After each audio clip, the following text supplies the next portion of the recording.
Oke lah, pada kesempatan kali ini akan membahas sebuah film horor thriller bertemakan Perang Dunia Kedua yang berjudul Trench 11. Film ini berkisah tentang sebuah bunker dengan kedalaman 50 meter di bawah tanah yang diyakini memiliki sebuah objek penelitian mengerikan berupa cacing parasit yang mengerikan. Lah, gunanya buat apa? Nanti juga kalian tahu. Baiklah, daripada penasaran, mari kita langsung saja ke pembahasan kita. Dan jika kalian suka dengan channel ini, silahkan subscribe aja.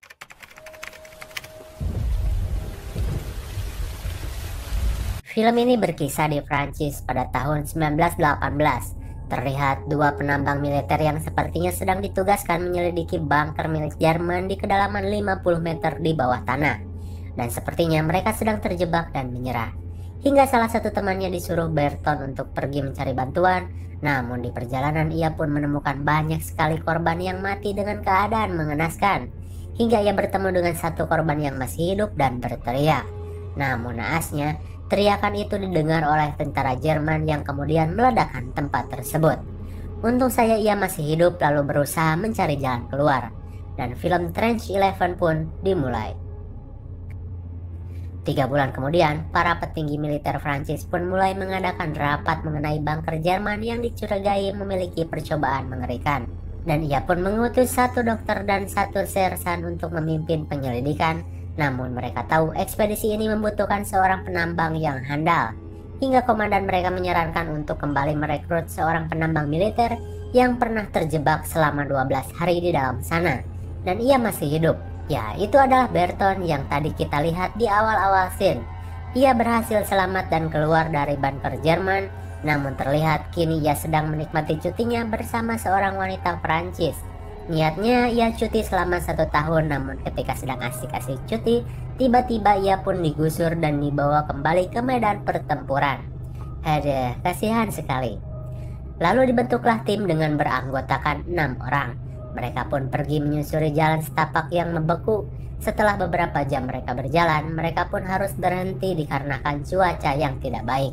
Namun si sersan mereka kekeh pengen maju aja.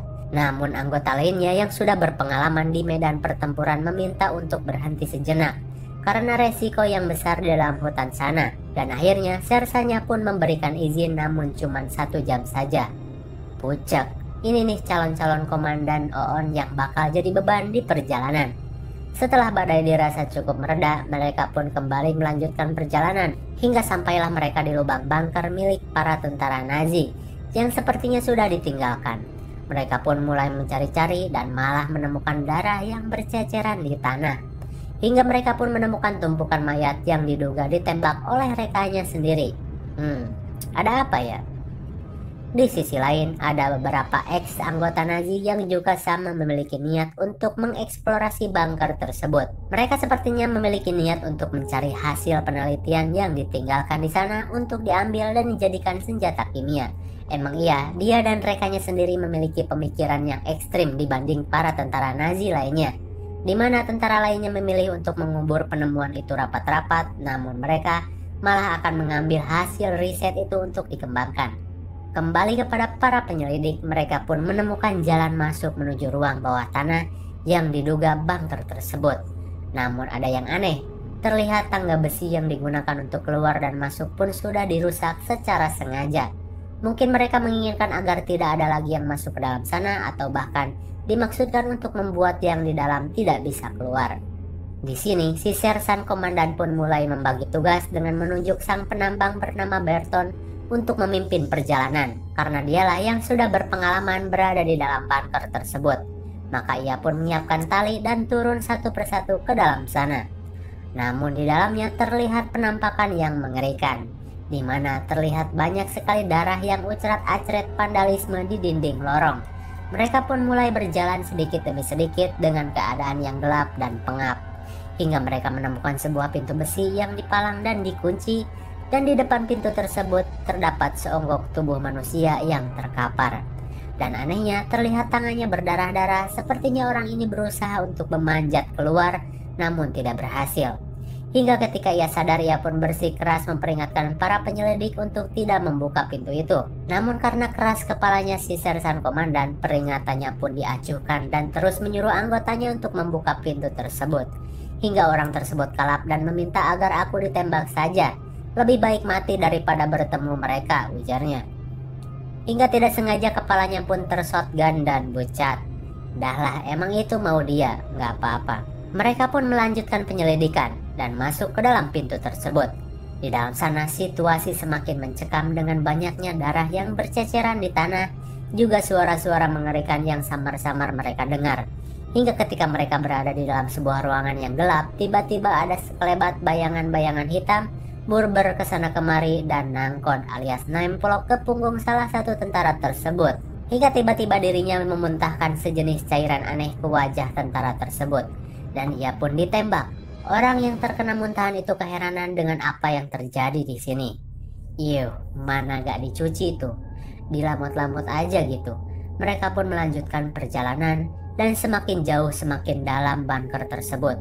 Hingga di dalam sana mereka kembali berdebat antara melanjutkan misi dengan menyudahi misi. Soalnya mereka mempertimbangkan jumlah mereka dengan bahaya yang mungkin saja akan datang melebihi perkiraan mereka.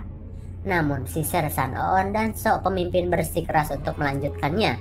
Malahan ia pun membagi dua grup. Bukan dua grup sih, karena kebanyakan ikut si Sersan tersebut. Mungkin karena doi takut juga. Sersan dan 4 bawahannya pun pergi ke kanan dan si Berton bersama satu tentara lain mencari ke sisi sebelahnya. Meski terjadi pertikaian dalam berpendapat, akhirnya mau tidak mau mereka pun menurutinya. Hingga akhirnya si Sersan bersama 4 anggotanya yang salah satunya adalah dokter menemukan sebuah ruangan aneh. Seperti ruangan barak untuk menyekap seseorang. Seperti ranjang orang gila gitu. Dan mereka pun menemukan sebuah peta yang menuntunnya kepada tujuan akhir, yaitu laboratorium. Namun ketika mereka sedang memeriksa keadaan sekitar, tiba-tiba ada sosok penyakitan misterius yang berdiri di belakang si botak. Dan ia pun diserang. Namun sesaat sebelum orang tersebut memuntahinya, ia pun ditembak dan mati. Dan disinilah kenyataan sebenarnya pun terungkap. Terlihat pada bekas tembakannya seperti ada cacing aneh yang berbentuk seperti apa ya? Kayak pasta spaghetti gitulah. Makhluk itu pun utek-utekan dan kembali masuk ke dalam tubuh tersebut. Dokter pun merasa keheranan makhluk apa itu. Dan ia pun memutuskan untuk mengotopsi jasad tersebut dan ternyata di dalam tubuh jasad tersebut banyak sekali ditemukan cacing-cacing aneh yang sudah menguasai seluruh tubuh jasad itu. Dokter bilang, cacing ini seperti cacing parasit yang biasa ditemukan di dalam hewan-hewan berpenyakit. Namun ia heran karena manusia tidak mungkin memiliki cacing ini, bahkan dengan ukuran yang sebesar ini. Kemudian si dokter pun memencet hidung dari jasad tersebut dan terlihat banyak sekali cacing-cacing parasit itu keluar. Ternyata parasit-parasit itu sudah mengisi seluruh rongga-rongga di dalam tubuh manusia dan membuat si korban menjadi demensia dan bertindak agresif. Itulah sebabnya penyakit ini tidak mungkin penyakit alami, melainkan penyakit yang direkayasa. Singkat cerita, setelah mengerti apa yang mereka hadapi, para anggotanya pun menyarankan untuk kita keluar saja dan mengubur penyakit ini seperti yang Nazi lakukan, karena mereka mengira ini semacam outbreak yang tidak bisa dikendalikan. Jadi mereka memutuskan untuk mengubur dan menembak siapapun yang terinfeksi. Namun si bodoh Sersan tetap bersikeras untuk kembali melanjutkan pencarian. Ia ingin si serum itu ditemukan dan diteliti. Jelas anggotanya tidak mau itu terjadi dan mereka pun membangkangnya. Namun ketika mereka saling menodong, tiba-tiba datanglah serbuan dari para tentara Nazi dan menembaki mereka. Si Sersan pun tertembak dan mati di tempat. Mereka pun saling baku tembak. Namun kerennya, si tentara Nazi sudah memiliki baju retro Iron Man.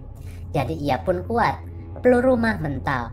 Dan si botak pun mati. Tersisa si dokter dan satu orang yang terkena cairan aneh di wajahnya.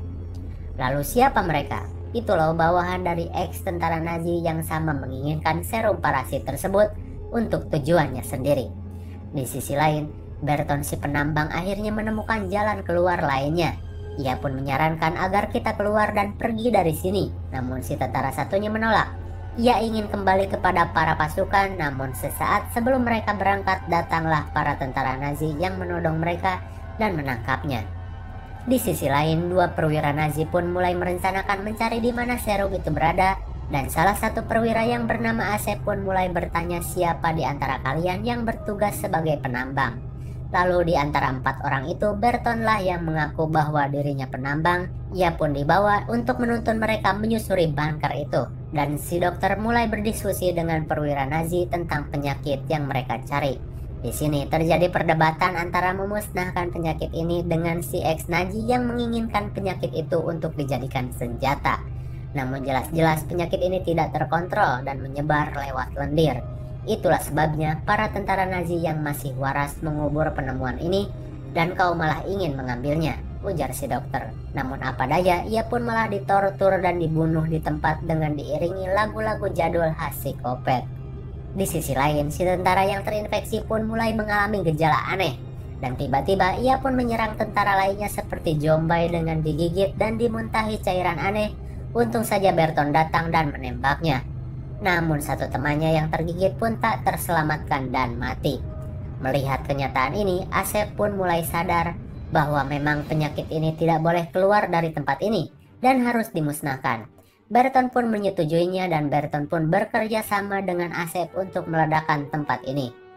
Namun di sisi lain, si perwira yang bisa kita sebut saja Jajang ya, ia pun menemukan penyakit itu di lab dan mengambilnya. Asep dan Berton yang sedang berusaha memasang alat peledak di setiap penjuru ruangan pun akhirnya menemukan dinamit yang lebih banyak. Ia pun mengkoneksikannya, namun karena tidak ada detonator, Berton pun menggunakan jam Becker untuk detonator. Hingga ketika mereka sedang bersiap-siap, tiba-tiba salah satu orang penyakitan pun kembali datang dan menyerang Asep di bagian kaki sampai semplak alias patah.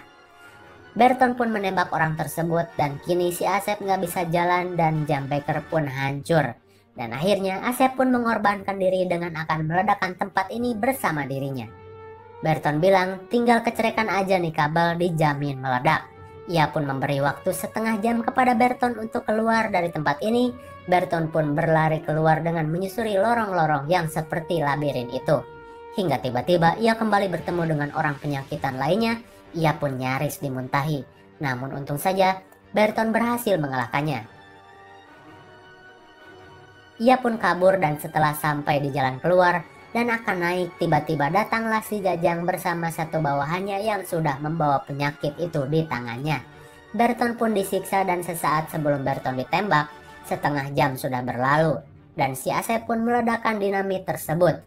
Sampai Berton mempunyai kesempatan untuk melawan Jajang, Jajang pun bertarung dan ia pun jatuh tersungkur. Matanya pun tertusuk botol kaca penyakit itu. Halah, auto modar karena tuh penyakit udah pasti masuk lewat matanya. Lorong pun mulai runtuh, namun untung saja Berton berhasil selamat dari runtuhan tersebut dan keluar dengan terbopoh-bopoh. Ia pun bisa keluar dan selamat untuk yang kedua kalinya. Ia pun berjalan dan kini bisa melihat masa depan bersama sang kekasih. Dan kali ini dia memutuskan untuk pergi dari Prancis bersama pacarnya dan hidup bahagia jauh dari kehidupan militer. Dan film pun berakhir.